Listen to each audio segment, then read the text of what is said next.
todos, bom dia a todos. Mais um vídeo importante, né? O governo resolveu anunciar um aumento do IOF, Imposto sobre Operação Financeira. Isso surpreendeu o mercado, derrubou a bolsa e o dólar fechou em alta. Interessante, né? Eles deram uma boa notícia para o mercado, que foi a contenção de gastos pela primeira vez. Uma decisão do governo congelou 31,3 bilhões de reais do orçamento. A Bolsa de Valores brasileira ultrapassou os 138 mil pontos e o dólar comercial intensificou sua queda. Mas minutos depois, no entanto, a moeda americana começou a se valorizar e a bolsa passou a cair. Depois de recuar 0,5%, se vendida a 5,61, o dólar fechou na quinta com 0,3% mais alta, vendida a 5,66. Né?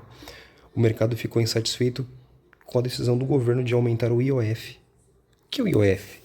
IOF é Imposto sobre a Operação Financeira. Então imagina assim, o governo disse o seguinte, olha, nós não vamos mais gastar os 31,3 bilhões, vamos conter esse gasto aí. O mercado se animou porque é corte de gastos, né? Ou pelo menos congelamento do que estava já acima e eles diminuíram um pouco. Só que eles vão aumentar o IOF. O IOF é a operação financeira. Tudo que você fizer agora, tudo que você usar de dinheiro agora daqui para frente estará mais caro. Ou seja, o dinheiro está mais caro. Então, se você for pegar crédito, você paga um imposto maior. Se você for emprestar, o dinheiro está mais caro. Você entende como que é a visão do que está acontecendo, qual é o objetivo de quem está no poder? Porque se você não entendeu ainda qual é o fim desse país e para onde querem nos levar, você está cego. Entendeu? Para quem trabalha diretamente com isso, né, vai compreender. Toda a operação financeira daqui em diante vai ficar mais cara. Então, o aumento vai ser diretamente sobre o dinheiro. Sobre toda e qualquer transação que houver no país ficará mais cara. Então, aumentou o imposto de uma forma muito mais, assim, desproporcional. É algo surreal. O nível é um governo que não tolera cortar gastos. Ele não é capaz, porque a necessidade de gastos é muito alta. Né? E cortar nenhum governo do mundo, não é só o brasileiro, não se iluda com isso, nenhum governo do mundo quer cortar gastos. O presidente Trump, inclusive aí nessa quinta, a Câmara enfim aprovou um projeto, mas um projeto que, pelo que foi escrito, vai aumentar os gastos públicos americanos ainda assim. Né? Você vê que cortar gastos é algo que nenhum parlamento do mundo, seja ele de direita, de esquerda, quer, porque é cortar dinheiro deles, é cortar as verbas deles, é cortar o luxo deles. Então não existe nenhum governo que vai olhar e dizer, eu quero cortar gastos. Isso não existe. Então, se eles fizerem alguma medida para congelar algo ou não gastar em alguma parte, eles vão compensar muito mais e de forma desproporcional em outro lado. E é o que está acontecendo. A gente não consegue sair disso. Não existe nenhuma medida que vise o benefício do povo, nenhuma medida que vise baixar imposto, tornar as indústrias nacionais competitivas ou investir no mercado nacional. Não existe nenhuma chance do Brasil dar certo. Fiquem em paz. Nunca, jamais, sob hipótese alguma, isso aqui corre o risco de um dia dar certo. É algo que eu não entendo como é que as bolsas do mundo continuam, né, e não enlouquecem com o Brasil. O índice Bovespa operou o dia todo em alta até o anúncio do governo. Após despencar 1,5%, a bolsa brasileira operou em instabilidade até os primeiros rumores sobre o corte orçamentário. Caiu porque o dólar aumentou. Isso é para vocês entenderem, né? A curva é inversamente proporcional. Se o dólar sobe, a bolsa cai. Dólar é o quê? Entrou dólar no mercado, se as pessoas investem mais na bolsa de valores, é sinal de que tem mais investidores estrangeiros investindo no Brasil. Entra mais dólar no mercado para comprar ações, para investir em títulos do governo. E aí com isso entra o dólar, a demanda por dólar, ela fica menor frente à oferta, cai o preço do dólar, mas aumenta da bolsa, você começa a ganhar mais. Só que se o investidor desconfia, fica apreensivo com as medidas governamentais, né, com o histórico do país, eles saem, deixam de investir, tira dólar, com dólar, menos dólar no mercado, oferta menor que a demanda, óbvio, os preços se invertem, né? Aí o dólar sobe, a bolsa ela cai. A valorização da moeda e a queda da bolsa se devem a diversos fatores, como o aumento do IOF. Hoje, o governo Lula anunciou um congelamento de 31,3 bi no orçamento para garantir o cumprimento da meta fiscal em 25. Apesar do otimismo gerado pela medida, do mesmo dia o governo informou a elevação do imposto, desagradando o mercado. Ou seja, vamos pegar ainda mais das pessoas. Porque o que acontece? Se eu vou aumentar imposto, se eu estou congelando gastos, mas eu ainda vou aumentar imposto de outro lado, significa que eu não vou congelar, eu não vou parar de gastar. Eu vou compensar esse congelamento tomando ainda mais do povo, tornando o povo ainda mais pobre. Não é real. Não é real.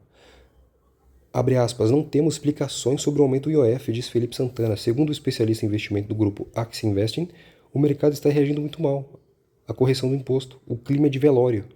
O aumento das despesas do governo também pegou mal. A estimativa do relatório de avaliação do orçamento é de crescimento dos gastos acima de 4% da inflação prevista para 2025. O controle do crescimento dos gastos ainda se mostra desafiador, revela aí a Vitória, né? Rafaela Vitória, economista sênior do Banco Inter. E tem mais. A arrecadação do governo caiu. O mercado expressou otimismo inicial com contingenciamento.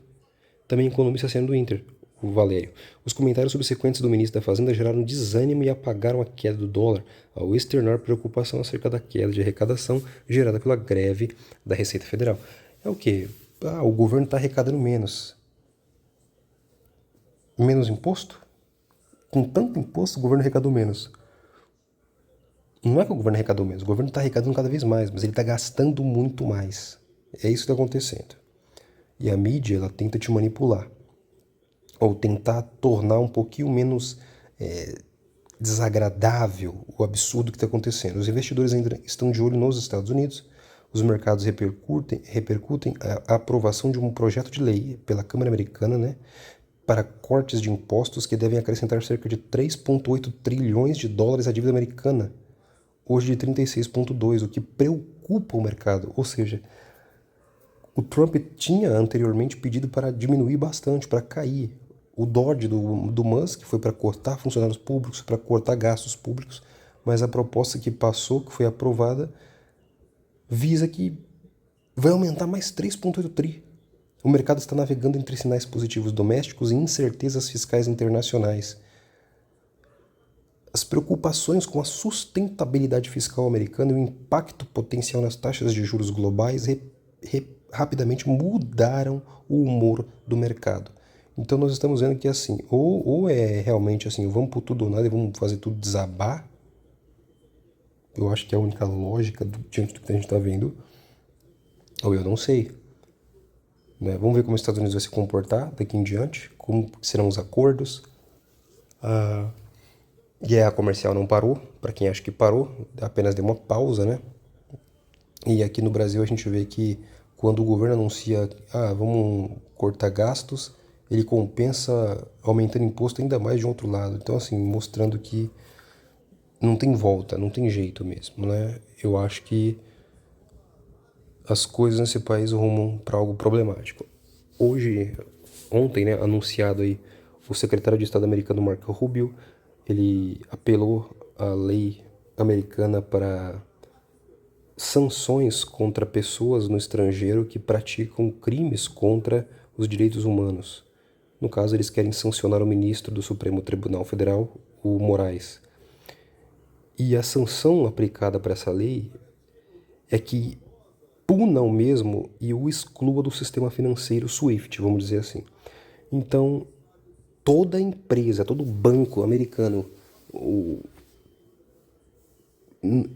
todas as empresas que usem algum servidor americano, e todas as brasileiras, os bancos brasileiros, todos usam servidores, usam a internet, usam tudo dos Estados Unidos, se eles fizerem qualquer negócio, ofertarem qualquer tipo de serviço, permitir que o Alexandre de Moraes tenha um cartão de crédito sequer, essas empresas sofrerão duras sanções, serão banidas e bloqueadas do sistema.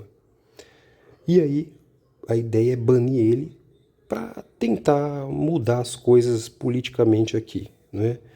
No meu ponto de vista, os Estados Unidos estão indo com força total para tentar impedir a influência chinesa que está muito forte aqui dentro. E o Lula disse que o Itamaraty deve responder com firmeza e que eles vão contra-atacar essas medidas de forma firme, usando o Itamaraty, né, a diplomacia brasileira, e evitando comentários de políticos de alto escalão para não tornar isso um problema político. No meu ponto de vista, irmãos, o Trump ele teve problemas com o Canadá e os globalistas do grupo do Trudeau lá que estava para perder. Com esse conflito com Trump, eles voltaram ao poder de novo, mais fortes. Na Austrália, a mesma coisa. Na Europa, os globalistas voltam mais forte. Ou o Trump vai fazer algo muito grande no mundo, realmente alterar a história, ou ele é o maior cabo eleitoral da esquerda e do globalismo no mundo, e a gente está sendo enganado. Porque ele pode, né, o governo brasileiro vai, sem sombra de dúvidas, ele vai usar esse conflito diplomático com o Trump, com o governo americano, para fortalecer e para melhorar a imagem do governo brasileiro como aqueles que estão defendendo a pátria brasileira, defendendo o nacionalismo brasileiro, a soberania brasileira, respeito ao Brasil diante do mundo, união dos brasileiros contra uma interferência estrangeira, né, contra os interesses nacionais. E isso pode fortalecer a imagem de um governo que está cambaleando diante de tantos escândalos e problemas fiscais. Ao mesmo tempo em que o Brasil escolheu claramente estar do lado da China. A China tem investido pesado. E a ideia é tirar a China daqui. No meu ver, os Estados Unidos no fim vai conseguir. Por mais que o Brasil queira estar com a China, né, se as sanções americanas contra o Brasil for desse nível, a China pode vir e ofertar e oferecer todos os sistemas, o seu novo sistema para ser implementado no Brasil, e o Brasil ser o primeiro laboratório da China para uso do yuan ou de uma moeda, né, de um swap cambial estabelecido entre as duas economias, usar o sistema, a internet, os servidores chineses para o sistema e restabelecer e aí sustentar o Brasil diante de uma crise profunda, de uma guerra diplomática e econômica contra os Estados Unidos. Se isso acontecer, nós vamos ir para um nível de conflito muito forte, em que as nações vão ter que decidir. Ou elas estarão com os americanos e contra a China, ou, né, com a China e contra os Estados Unidos. E aí eles vão ter que escolher um sistema ou outro. Não poderão mais usar um ou outro, não poderão ter parte de um e parte do outro, não poderão conversar um com o outro. A ideia é jogar realmente, o mundo vai dividir naquelas duas pernas de ferro da estátua de Daniel. Uma perna é os Estados Unidos, uma perna é a China e o mundo, os pés, né? Não a perna. A perna é o Império Romano, mas os pés. Cada pé é um lado e as nações terão que escolher cada um o seu lado. Realmente o Brasil está num sinal aí, está sendo disputado e o governo do nosso já tem a sua escolha. Deixo aí para vocês analisarem, pensarem, estudem também, leiam, fiquem atentos. Porque o Brasil até hoje esteve em paz, relativa paz. Mas nós não sabemos até quando isso vai durar. Abraço a todos, que Deus abençoe.